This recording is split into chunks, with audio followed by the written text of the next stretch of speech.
Welcome to another 21 Hats Dashboard. I'm Lauren Feldman, and I'm here with David Barnett, who is a consultant who helps people buy and sell businesses. He works with businesses in the U.S. and around the world, and he's based in Canada. Welcome back, David. Hey, Lauren. How are you today? I'm doing great. How are you? I'm good. So, David, I know our countries are having a bit of a tough time, but we can still be friends, right? Absolutely. And it's funny that you say that because over the last 3 weeks, I've actually made 2 trips to the U.S., and everyone I met there was really friendly. I'm very glad to hear that.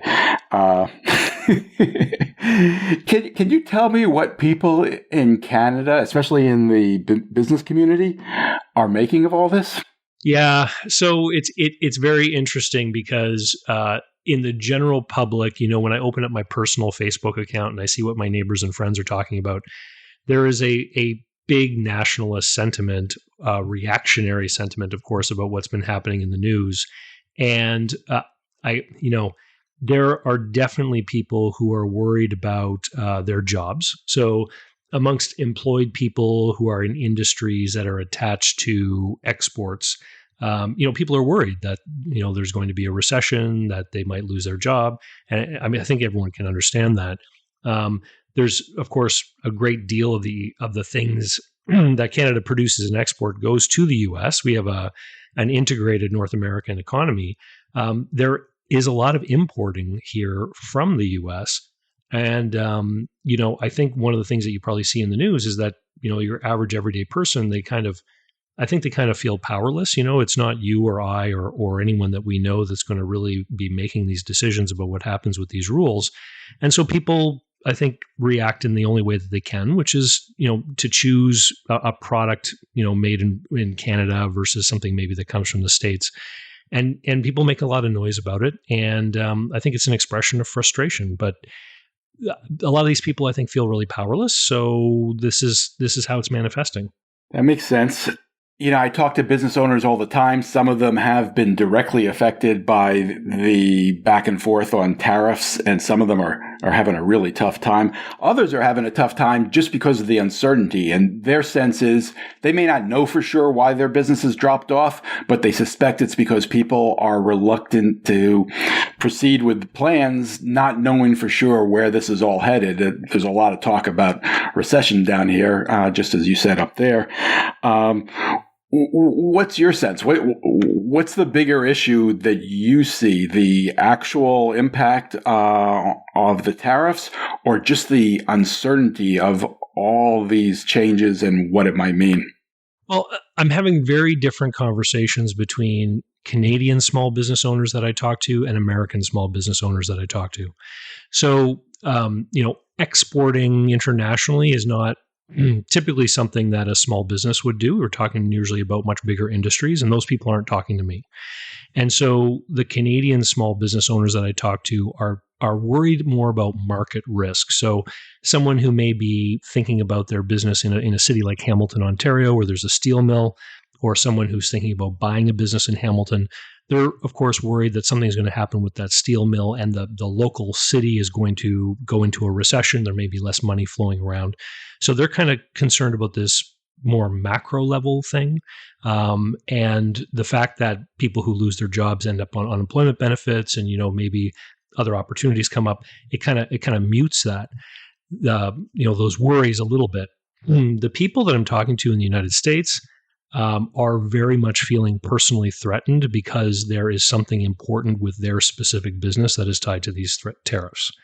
So maybe they use steel or they use aluminum parts that come from a main supplier that is using steel that comes from outside of the U.S.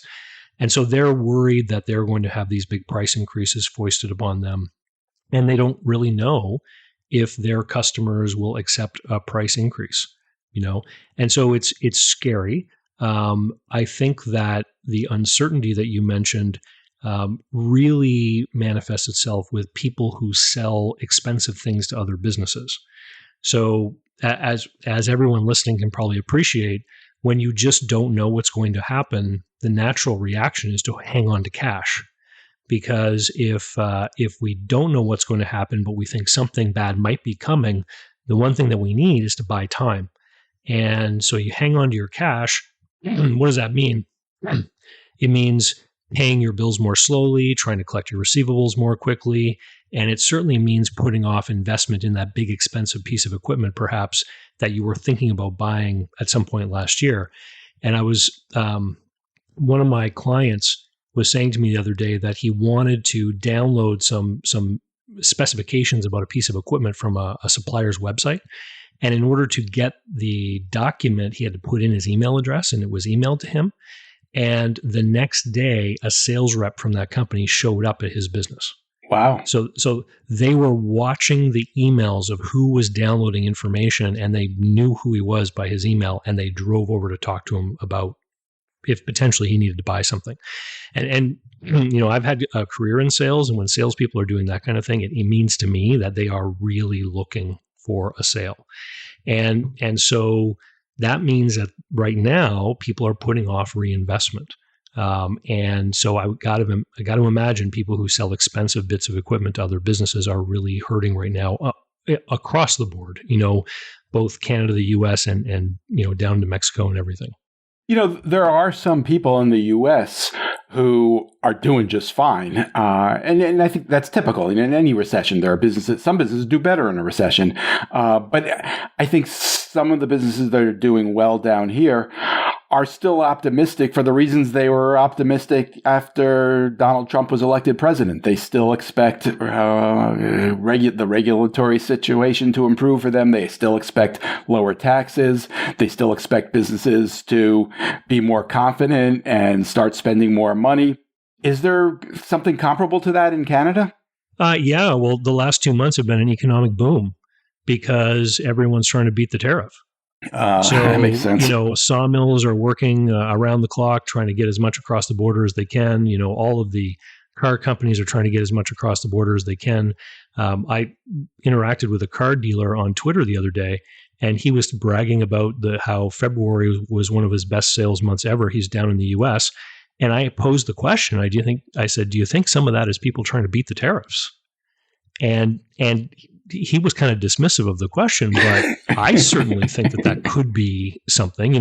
If someone was planning to buy a car at some point this spring and they thought there might be a threat of the car prices jumping a few $1,000s, now would be the time to buy one, right? Sure. Yeah.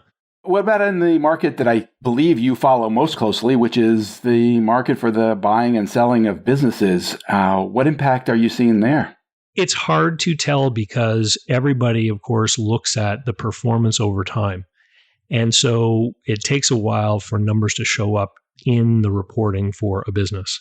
And right now, people are starting to clue in that there could be some trouble on the horizon. I think that the people who are looking in industries, buyers who are looking for businesses in industries that they think could be impacted by these tariffs have either backed off a little bit, or they're, if they are making offers, I think what they're doing is they're employing some of the tactics that we saw just post-COVID when, a lot of businesses had a decline in revenue, sellers were promising the businesses would recover, buyers were saying, hey, I don't know if that's really the case or not.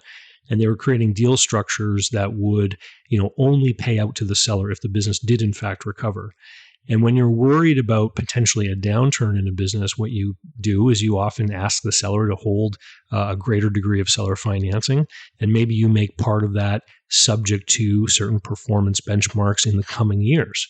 So you say, hey, we're going to have maybe a $100,000 balloon seller note payable in 3 years. But if my sales don't hit this benchmark over the next 3 years, then it's forgiven. And so it's kind of like, I'll pay you based on what I see, but because of these uncertainties, if you still want to sell, I need some kind of mechanism that protects me a little bit if I have to suffer through a terrible recession that we're just getting into. And of course, sellers don't like that kind of thing. But as buyers, more and more start to perceive the potential threat, and more of them become skittish, the market will move like this. Are you seeing that pretty much the same on both sides of the border?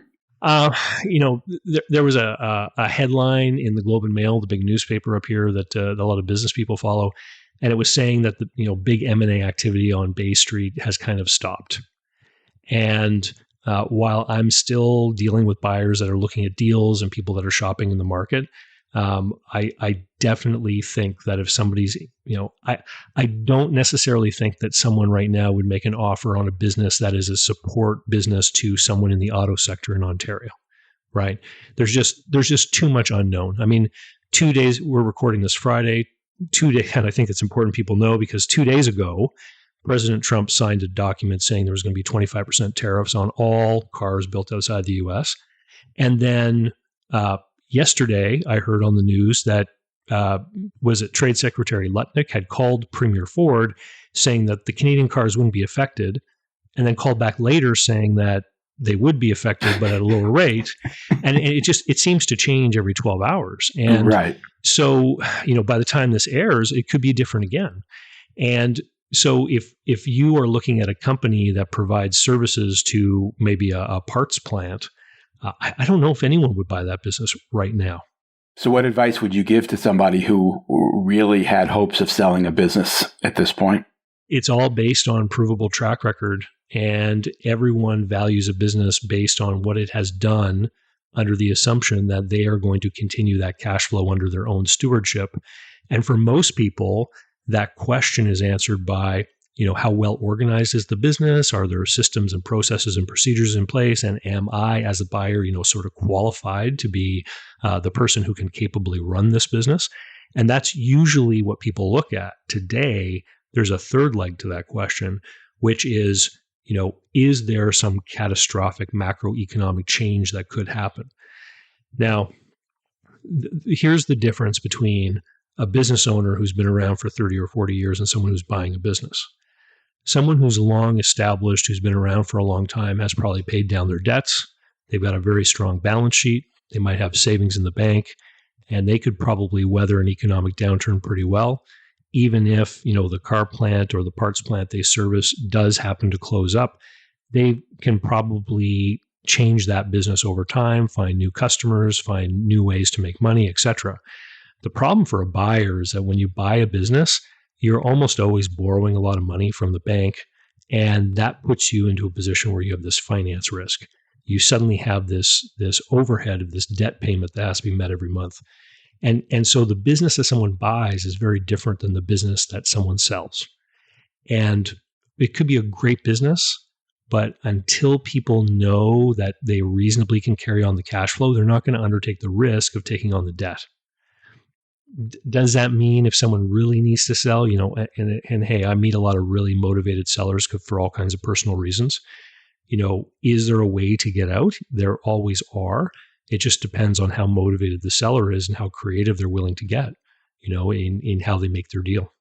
The last time you were on, we talked a little bit about your book of buying versus starting a small business and kind of the calculation that goes into what makes one or the other the right decision for any given person. Does all this change that calculation? I don't think so. One of the unfortunate conversations that I have a lot of the times with people who want to sell their business is if their business hasn't been that great. I often have to show them why it's really not possible for anyone to buy their business. It's a marginal business. It doesn't really earn much more than a paycheck for them as owners. And they may be working hard at it, but it just is not able to accrue a great deal of value if it were to change hands. And it's unfortunate for owners that are in that position. What I don't think is appreciated, though, is that even though that business may not hold tremendous value for its owner because of its performance over time, that business holds tremendous value in its community, for its employees, and for the government. Because even though the business is marginal, the employees still get paid. Source deductions, income taxes, all the deductions, they all get remitted to the government. That business is paying income taxes, local, state, and taxes, business levies, license fees, property taxes, all that kind of stuff. And so it's still a contributing cog in the machine of the community and of everything that, is required to make a community go. And when we get these ripples or waves in the economy with these uncertainties and these problems and things, those are the businesses that are the first to go. And oftentimes it's really hard to get some of these things going again. if they can ever get going again. And this is, the danger that I don't think people really appreciate is it's often very surprising to people in the general public how on the edge a lot of small businesses really may be. But this is the potential catastrophe, I think, that might be on the horizon. Everything you just said, I think, was true a year ago as well. I mean, there've been a lot of conversations about the silver tsunami and the percentage of businesses that are not really sellable, but have that value that you just described. And we were headed towards a difficult situation with that in any case, and no matter how good the economy. Any sense how much worse this is making that? Well, I mean, we'll see. When I'm talking to people over the last 2 weeks, back in February when the tariffs were first announced, everyone was in full panic mode. Now I think people are getting used to the flip-flopping drama. It's almost like that children's story, the boy who cried wolf. People are almost becoming desensitized to the changing headlines, right? the boy who cried tariff. Well, and so, regardless of what happens, business owners and you and I, Lauren, are not going to be the ones who make the decision. And so we just have to deal with the consequences. And when we don't know the consequences, the only advice I ever can give to business owners is do what you can to hang on to as much cash as possible, because whatever does end up happening, you're going to need time to make adjustments, and cash buys you time. And I know that very advice, which is, I think, sound advice, is the advice that could trigger a recession. Yeah. If everybody follows that advice, that's where we are. Of course, in times of uncertainty, there's always opportunity out there somewhere. Unfortunately, for a lot of us, we only find out about it till the opportunities have been taken and they're gone. But are there things you look for in a period like this as potential opportunities that might be, seized upon that wouldn't otherwise have been there if it hadn't been for this crazy period? Yeah, so I was actually writing about that this morning in one of my regular emails to my subscribers, and I was talking about the possible outcomes of this scenario if the tariffs do come to pass in a meaningful way. And so I was saying, take stock of your competitors. Do you think some of them may be in a worse position than you? There could be an opportunity for you to get a bunch of customers because somebody else happens to close down first. Is there going to be some kind of assistance program? So here where I live in the province of New Brunswick, the Premier just announced a $50 million fund for helping businesses that need to retool and reorganize in the event that they lose their export market to the U.S. So what does that mean? Well, it means that someone with older equipment, maybe they can get a low interest loan, and retool and be better able to make things to ship to Europe or something. And so you have to be aware of what's happening. I also wrote that you need to take note of who your business friends are.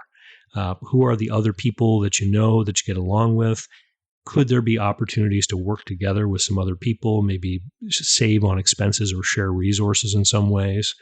In any great time of change, there will be opportunities for some people. There's all different kinds of quotes out there about how many fortunes were made during the Great Depression. The change is always going to come, and I think that if people were afraid of change and afraid of problems, they certainly would not choose to be a small business owner. And so it's and this is why I say, like, a lot of the stuff that I see on my own personal social media is from, sort of the general public. The person with a job at one of these plants that could be affected, they're really worried because 100% of their income is coming from that paycheck. Business owners, is Ford going to end up being okay at the end of the day? I think that whatever the changes are, it's going to be very expensive and their shareholders could take a hit, but we're probably still going to be able to buy a Ford in 10 years' time. It's all the small folks, that are really worried and are reacting. Business people, you got into business through creativity, and creativity is what keeps us around. It's interesting to me that you described a moment ago plans that are already afoot in Canada, at least in your area, to be supportive of businesses that are struggling. Here in the United States, where we're causing this disruption, I've heard no such discussion, and I know a lot of business owners who probably could use some help. Well, and I think it has to do with the fact that the businesses primarily affected here, again, are bigger industries, right? So if you've got a mill that employs a few hundred or an oil refinery that employs a few thousand, those are a lot of voters. And so the politicians are very attuned to, what's going on and the feelings in the community. I think in the United States, obviously what the president is saying is that this plan is going to be positive, right? And so that's what they're running with, I guess. But he has acknowledged that there'll be a little bit of a disruption. And obviously here too, it's the smaller folks who will pay the price for that and could most use the help. Yeah, absolutely. David Barnett is author of Buying versus Starting a Small Business. You can learn more about him at davidcbarnett.com. David, thank you for taking the time and for continuing to be my friend. Awesome, Lauren. It's great to be here. Thank you so much. Always a pleasure. Have a great week, everybody.